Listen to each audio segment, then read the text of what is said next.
Merci. Bonjour.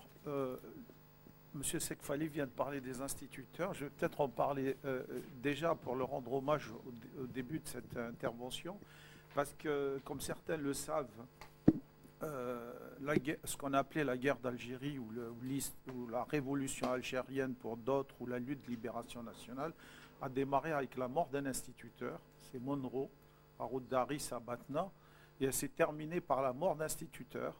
Le 15 mars 62, Mouloud Feraoun, Max Marchand, Aymar, Oulaoudia sont morts assassinés par l'OS. Donc les instituteurs ont donné, et très symboliquement, justement, c'est important de noter que ça a démarré avec la mort d'instituteurs et que c'est fini avec la mort d'instituteurs. On parle peu aujourd'hui de la mémoire des instituteurs. J'en parlais peut-être dans le débat, puisque j'initie aujourd'hui une recherche sur les instituteurs et la guerre d'Algérie, justement, à travers le SNI qui a eu, et la FEN qui a une déposition sur la guerre d'Algérie extrêmement importante, notamment à travers son mot d'ordre de la table ronde, c'est-à-dire de sortie de la guerre d'Algérie avec toutes les composantes algériennes, de négocier avec toutes les composantes de l'Algérie, de sortir de la guerre, d'un point de vue d'une Algérie plurielle, multiculturelle, où toutes les composantes seraient représentées. Et justement, le SNI a connu lui-même en 56-57 une scission avec en Algérie, avec deux tendances. Une tendance plutôt qui était pour l'Algérie algérienne, qui avait mis en place un journal qui s'appelait l'École républicaine, une tendance donc plutôt, comment dire, radicale, plutôt Algérie française, qui avait mis en place un journal qui s'appelait l'École française, tout un programme, l'École française et l'École républicaine.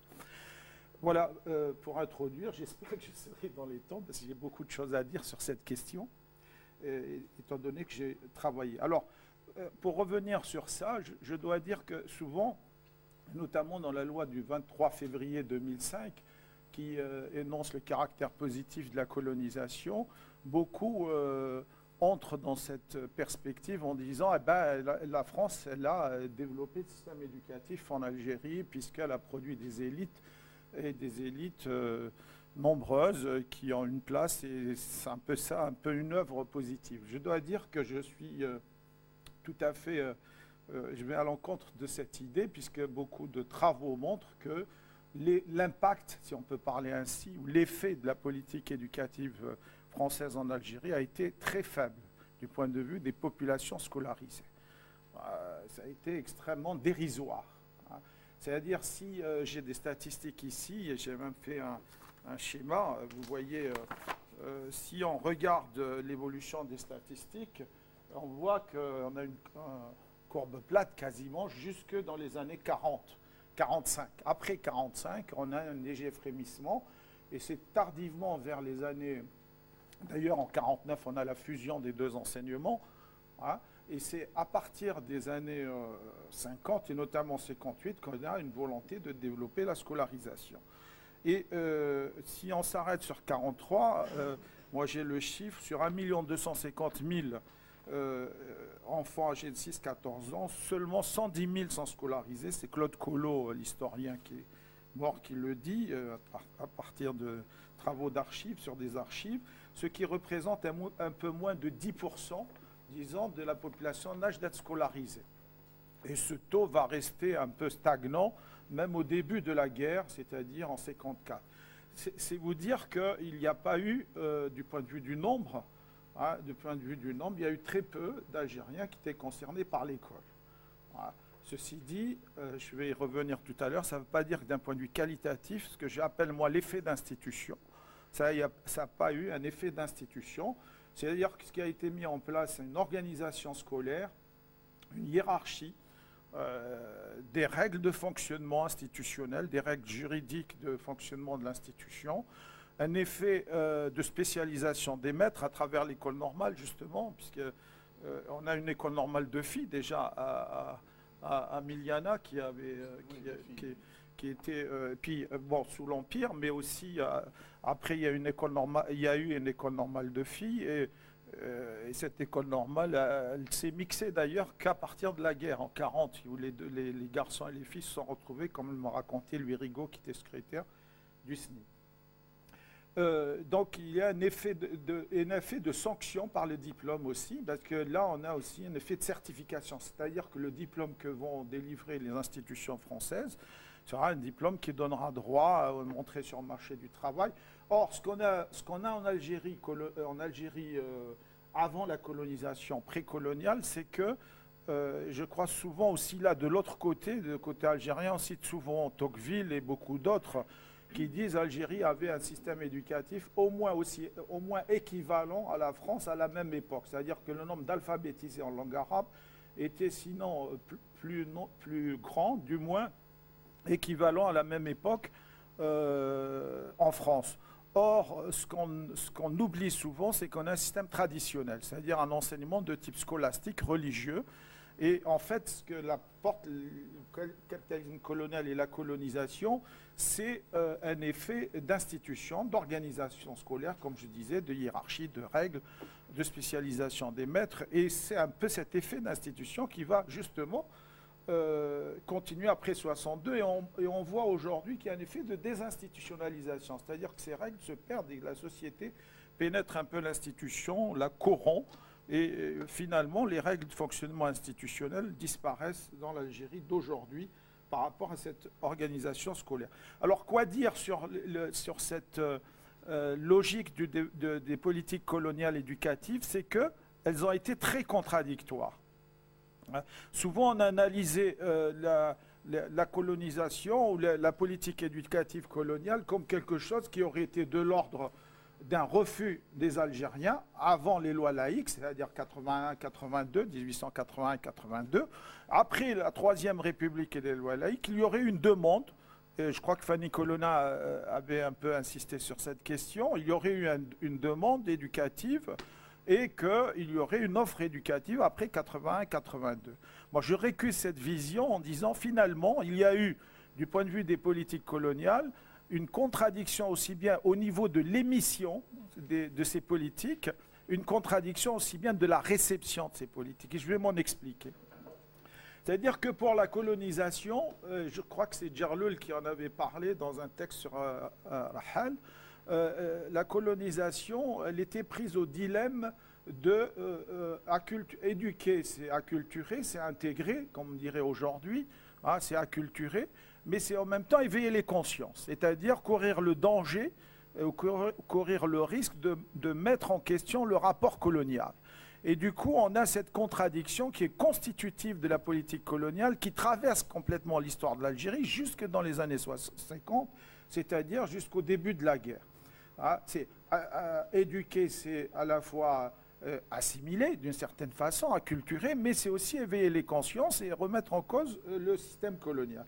Alors, si bien que, quand les lois laïques arrivent, et je vais vite, je voulais vous citer quelque chose de Ferry qui le dit, quand les lois laïques arrivent, quand Ferry veut élargir le système scolaire français à l'Algérie, il rencontre des oppositions et des obstacles. Il dit d'ailleurs, lui-même, il dit que c'est les mêmes obstacles qui ont prévalu en France à la même époque, parce que ça a changé les choses, ça a transformé les représentations, les pratiques des paysans et il y avait de la résistance. Mais il faut voir que Ferry, je ne vais pas très loin, donc Ferry, pour analyser ses présupposés, c'est quelqu'un qui est un homme d'ordre et conservateur, et comme dit, qui voulait développer la morale de la raison et du progrès, mais qui était un homme de droite, qui est contemporain de la Commune, qui voit la Commune derrière ça, et qui dit finalement, ici en France d'ailleurs, il faut intégrer, sinon vous aurez la chienlit, la révolution par l'école jusqu'à un certain niveau d'études, le certificat d'études. Et en Algérie, il va dire la même chose. Il y a une espèce d'homologie de la situation. Il va dire, qu'est-ce que vous allez faire de ces jeunes? Vous allez avoir soit vous les exterminez, il le dit le terme même, soit vous les exterminez, soit vous les gardez. À ce moment-là, il faudrait leur donner un peu de français, du français, pour en faire une main-d'œuvre pour ces chaudes régions. Donc il a une vision utilitariste, un intérêt économique très clair. Et je voudrais le citer, hein, c'est vraiment parce que ça dit ce qu'est la colonisation. Moi, je suis d'accord pour dire d'analyser, si vous voulez, une sociologie des résistances par rapport au système colonial. C'est-à-dire que le fait colonial ou la situation coloniale est une situation de domination, de répression, d'exclusion, de déni de droit, mais il y a eu des résistances. Et ces résistances ont été multiples, variables. On parlait des instituteurs, il y a des justes qu'on appelait des justes, il y a eu des pieds noirs, il y a eu des juifs d'Algérie, il y a eu de tous bords, des gens qui ont résisté. Et je pense que si on analyse d'un point de vue de ce que les protagonistes réels, les individus, ont revêtu de sens positif ou négatif la rencontre, on aura un éclairage autre que celui de dire il y a l'effet positif ou l'effet négatif, parce qu'il y a eu de la résistance, et cette résistance a été variable selon les conjonctures et le rapport de force. Alors Ferry, qu'est-ce qu'il dit dans cette vision de la colonisation, effectivement, où il y a une présupposée racialiste, pour ne pas dire raciste, hein, parce que là, pour le coup, moi je l'ai trouvé dans Robiquet, Discours et opinions de Jules Ferry, il dit « On dit et le fait dans sa généralité est vrai que le jeune arabe, le jeune kabyle, le musulman, jusqu'à l'âge de 12 ans ou de 13 ans, montre tous les signes d'une vive intelligence. Hein, remarque Ferry. Mais à ce moment, poursuit-il, se produit dans son organisation une crise. Et dans son intelligence, un arrêt de développement. Vous voyez, la vision qu'il a des âges, de l'âge dangereux d'ailleurs, hein, ou de l'âge d'anomie, hein, jusqu'à l'adolescence. Il se marie jeune et il est perdu, non seulement pour l'école, mais ajoutant pour la civilisation française. Alors, messieurs, il parle aux sénateurs, je pourrais répondre que la crise à laquelle on fait allusion est la même chez les jeunes Tunisiens. Je me contenterai d'une réponse plus simple encore. Si la crise éclate dans la 14e année, gardons-les toujours jusqu'à cet âge, propose Ferry, c'est assez, bien assez, puisque nous ne voulons pas leur rendre familiers nos beaux programmes d'enseignement primaire, que nous ne voulons leur apprendre ni beaucoup d'histoire, ni beaucoup de géographie, mais seulement le français avant tout, le français et rien d'autre. Et si nous ajoutons à cela, comme on a fait l'essai heureux dans un certain nombre d'écoles, un petit enseignement pratique et professionnel, nous nous apercevrons très vite que le Coran n'est en aucune façon l'ennemi de la science, même sous son aspect le plus humble et le plus élémentaire. Et ces populations qui sont avant tout laborieuses, malheureuses, vouées au travail manuel, comprendront vite de quel secours peut bien être cette modeste éducation française dans leur lutte pour la vie de chaque jour. Vous voyez, donc il justifie qu'il faut donner un minimum de français, avec une vision de race inférieure et de race supérieure, qui est dénoncée par quelqu'un comme Clémenceau, qui va lui dire la civilisation, c'est pas la colonisation, il n'y a pas de race inférieure et de race supérieure. Ne parlons pas de droit et de devoir, la conquête ce n'est pas le droit, c'en est la négation, dit Clémenceau, interpellant Ferry. Parler à ce propos de civilisation, c'est joindre à la violence l'hypocrisie, discours de Clémenceau à la Chambre du 30 juillet 85. Donc, Ferry, il est dans une position là aussi médiane, mais il a le lobby collant qui le contre, et donc on voit qu'après, il y a j'ai noté ici et là, des velléités de développer, on veut développer à partir des années 20 un enseignement de type professionnel, de type pratique, etc. Et on essaye de développer l'enseignement, mais il y a toujours effectivement des résistances et ça va jusque dans les années d'après-guerre, hein, où les taux de scolarisation ne sont guère élevés. Alors au niveau du supérieur, c'est la même chose. Ça, pour le primaire, tout à l'heure il a été dit que sur l'université d'Alger, l'université coloniale, elle est celle de l'Empire colonial, c'est une des premières universités françaises, effectivement, elle était peut-être pas la deuxième, moi j'avais vu les choses autour de 4e, 5e place à l'époque en termes d'effectifs, mais c'est une université qui se met en place à partir des années, même très tôt, à travers ce qu'on appelait les écoles, l'école de médecine, l'école de droit, l'école des sciences, l'école des lettres, et on voit que la hiérarchie des disciplines qui s'installe se fait effectivement avec les intérêts coloniaux. Hein. Je renvoie aux travaux d'Yvonne Turin sur l'école de médecine dans les premières années. Hein. Ensuite, on a ces écoles qui sont instituées en école à partir de 1879 et l'université est installée en 1909 hein, comme université Et après, elle se développe, mais les Algériens sont faiblement concernés là aussi. C'est-à-dire que les Algériens, on va les trouver dans un certain nombre de filières dominées dans l'enseignement supérieur, des certificats spéciaux pour indigènes, de traduction, etc. Ils ne sont pas dans les filières qui préparent, dans le baccalauréat, qui était le fait de l'université, ni dans les filières légitimes de droit, de lettres et de médecine, ni des sciences. Si bien que pour les sciences, par exemple, durant toute la période coloniale, les Algériens, la colonisation a faiblement formé des scientifiques et des techniciens.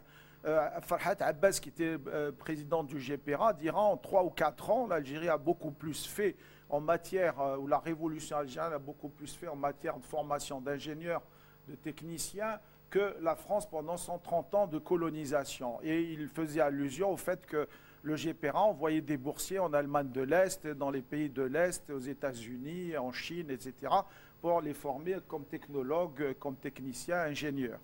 Donc, sur l'université, les Algériens étaient obligés de venir en métropole pour suivre les enseignements. Pour eux, l'exil était le royaume, c'est-à-dire que beaucoup d'Algériens n'accédaient pas à l'université. Il y avait quelques Algériens qui étaient dans l'université. Et Pervilliers avait, de ce point de vue-là, relevé les statistiques. Ces statistiques sont extrêmement faibles. Je les ai là, sur les musulmans à l'université. Elles se comptent quelques dizaines dans l'université d'Alger. Et les Algériens arrivés ici, dans les villes universitaires que sont Paris ou les villes du Sud, Montpellier, Bordeaux, Toulouse, etc. Et c'est dans l'immigration que les élites algériennes se sont formées, séparant de fait la France coloniale de la France des droits de l'homme ou de la France officielle. Du point de vue donc de l'université, là aussi, on a une faible population qui a été concernée, si bien qu'on arrive dans les années 50, on a à peu près 200 ou 300 étudiants. Et quand l'université algérienne ouvre en 62, il y a 3000 étudiants, un peu moins de 3000 étudiants, beaucoup moins, 2000 et quelques étudiants, dont la plupart viennent des pays de l'Est, effectivement, qui sont rentrés ou de l'immigration, ou certains ont rejoint, en passant par des maquis, ont rejoint l'université, on a ouvert des examens spéciaux, etc. Ce qui a été un recrutement assez pléthorique qui a donné à peu près autour de 2500, 2700 étudiants en 62. Alors, qu'est-ce qui a prévalu? Effectivement, ce qui a prévalu, ce sont des filières, ce qu'on appelait des filières d'intermédiaires, notamment l'école normale de la Beaux-Arts, mais à travers une section qui était une section dominée, une section pour indigènes, et qui va être simplement, disons, réunie à partir de 49 avec la section européenne ou la section locale, et les médersas. Donc, de ce point de vue, la colonisation, moi j'ai une hypothèse qu'on va retrouver d'ailleurs paradoxalement dans l'Algérie indépendante, c'est-à-dire que vont fonctionner, les filières vont fonctionner à la production de 2 types d'élites, de catégories de l'élite, d'un point de vue du rapport au pouvoir colonial pour le coup, selon la langue d'enseignement, selon la proximité du pouvoir colonial ou la proximité de la société locale, selon la langue et selon la proximité au pouvoir. Si bien que les instituteurs, effectivement, on a développé l'enseignement, la formation des instituteurs, mais comme formation dominée, mais pour en faire une élite d'acculturation, c'est-à-dire une élite de démonstration de ce que pouvait la société coloniale et la colonisation pour ceux qui accédaient, pour ceux qui étaient les plus assimilés. Et cette élite, donc, elle était peu nombreuse, faible quantitativement, et elle était en porte-à-faux, peut-être Harbi en parlera, notamment dans la Voie des Humbles, etc. Elle était en porte-à-faux par rapport à la société locale. Et il y avait, du point de vue des médersas, une formation d'élites bilingues, puisque les médersas ont continué de l'Empire, elles ont été réformées, etc. Et d'élites bilingues, mais qui devaient s'adresser à la société locale dans ces codes socio-linguistique, socio-culturelle, mais au nom de la colonisation. C'est-à-dire que cette élite, elle était plus proche de la société. C'était les métiers de adel, bash adel, interprète judiciaire dans les communes mixtes, etc. Et finalement, on a produit cette faible élite divisée entre élite d'acculturation et élite de différenciation. Et on va voir que les catégories de l'élite en Algérie vont être durablement fragmentées selon ou en rapport avec la hiérarchie des disciplines. C'est-à-dire qu'on a en fait une élite produite par les universités, qui est extrêmement peu nombreuse et faible, et notamment en métropole. On a une élite formée donc par ces institutions que sont l'école normale et les médersas, mais on a aussi des catégories de l'élite formées par l'enseignement traditionnel qui, là aussi, à partir de 1930, notamment pour les ulémas, il a été redynamisé, hein, si bien que dans les années 30, on a autour de, selon les statistiques de Ali Merad et d'autres, autour de 30 à 40 000 élèves qui passent par l'enseignement réformiste, hein, jusqu'au bas, c'est-à-dire ce qui est formé par les zaouïas, c'est-à-dire la fraction traditionnelle. Et ces élites vont être durablement scindées, hein, sous le plan donc, de la langue d'enseignement, parce qu'en Algérie, contrairement à la Tunisie et beaucoup plus tard au Maroc, la France a lutté contre la langue arabe. Et là, j'ai de Claude Collot a aussi des statistiques sur la fermeture d'établissements qui enseignaient en arabe, sur les écoles réformistes. Hein. En 34-35, il y avait 30 000 élèves, selon Ali Merad, et en 48-49, 40 000 élèves. Et donc, beaucoup plus tard, ce nombre d'élèves a diminué. Et si je reprends l'infraction à l'ouverture sans autorisation d'établissement d'enseignement de la langue arabe, en 1908-1909, on a un nombre de condamnations de 1064, donc personnes qui voulaient ouvrir des institutions d'enseignement avec des montants d'amende qui vont de 2701 francs à l'époque jusqu'à 7000 francs, avec des jours d'emprisonnement, puisque quand on ouvrait des écoles en langue arabe, on était aussi passible de peine de prison. Donc la langue arabe a été combattue, et si bien que, d'ailleurs, le SNI et l'URIGO me disaient que c'était leur demande à partir des années 40, à partir de la guerre, que l'arabe soit enseigné dans l'école. Même si après, donc, il a été enseigné, et ici et là, d'ailleurs, c'est cette contradiction, il a été enseigné, et puis on a lutté contre l'enseignement de l'arabe, mais là aussi, ça n'a pas été très clair, et il y a eu une volonté aussi de marginaliser la langue arabe. Donc, on a de ce point de vue-là, je ne sais pas si je suis toujours dans les temps, je vais terminer. Voilà, je vais... donc, on a de ce point de vue-là là une spécificité algérienne qui est que l'arabe a été une langue qui n'a pas été... moi-même, je me souviens, j'étais élève dans les années 50, dans les lycées, on avait vraiment un enseignement d'arabe un peu comme on enseigne aujourd'hui, comme certains le vivent aujourd'hui d'un point de vue l'éducation physique, c'est-à-dire quelque chose qui était véritablement un peu à la marge, où on avait des enseignants qui n'étaient pas formés d'ailleurs, qui étaient assez, pour certains, folkloriques. Et donc, de ce point de vue-là, il y a eu une espèce de permanence. Alors, quoi dire en conclusion de cette affaire, c'est que ce matin, je parlais de continuité, je voudrais conclure sur ça. C'est que la colonisation, de ce point de vue-là, elle a marqué l'Algérie d'aujourd'hui, du point de vue des politiques scolaires coloniales et de la formation des élites. Et moi, je soutiens la thèse qu'il y a une homologie là aussi. Ah, je prends cette notion à Bourdieu qui la reprend à Erwin Panofsky, architecture gothique et pensée scolastique. C'est-à-dire qu'on peut comparer les deux situations du point de vue des fonctionnements, mais ce sont deux situations historiques différentes.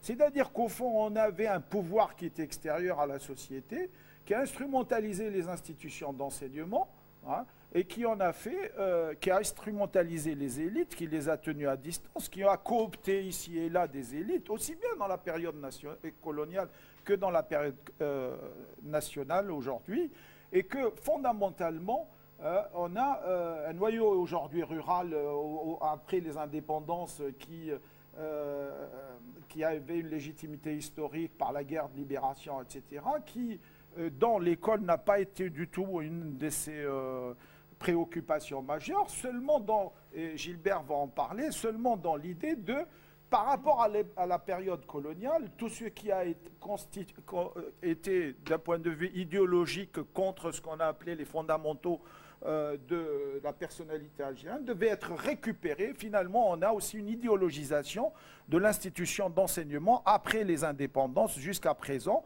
où l'institution d'enseignement a fonctionné à un rôle plutôt idéologique, politique, un rôle technique de formation pour un marché du travail se structurant. Je vous remercie. Je pourrais revenir sur ça dans le débat.